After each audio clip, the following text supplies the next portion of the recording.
یا ایھا الذین آمنوا اتقوا اللہ ولتنظر نفس ما قدمت لغد، اے ایمان والو اللہ سے ڈرو اور ہر نفس یہ سوچے کہ میں نے آخرت کے لیے آگے کیا بھیجا ہے۔ آؤ آج اپنے اپنے اعمال کا جائزہ لیں۔ ہمارے لیے آج شام کھانے میں کیا ہے یہ سب کو پتا ہے، اس ماہ میرے گھر میں کیا آمدن ہے کیا خرچ ہے یہ سب کو پتا ہے، لیکن رب کہتا ہے وَلْتَنْظُرْ نَفْسٌ مَا قَدَّمَتْ لِغَدٍ، یہ بھی دیکھ تو نے اپنی قبر کے لیے آگے کیا بھیجا ہے، آخرت کے لیے آگے کیا بھیجا ہے، یہ دیکھ قیامت والے دن کے لیے تیرے پاس سرمایہ کیا ہے،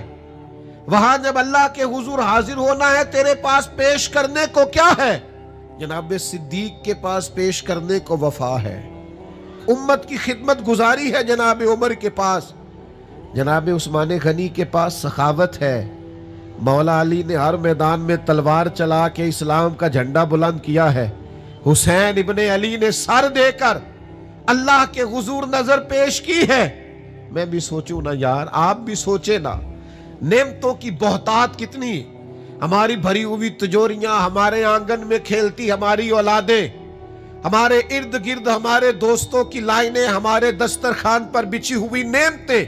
ہمارا تندرست وجود، ہماری بولتی زبان، ہماری دیکھتی آنکھیں، ہمارے سنتے کان، ہماری سانس لیتی روح، اس سارے وجود سے ہم نے کیا اکٹھا کر کے اپنی آخرت کے لیے بھیجا ہے، صبح قیامت کے لیے ہم نے سامان کیا کیا ہے، اللہ کے حضور جب ہمیں جواب دینا ہے تو ہمارے دامن میں کیا ہے، کیا پیش کرنا ہے۔ آج اپنے دل سے اپنی روح سے یہ سوال ہمیں ضرور کرنا ہے، اور ایک بار نہیں 100 بار کرنا۔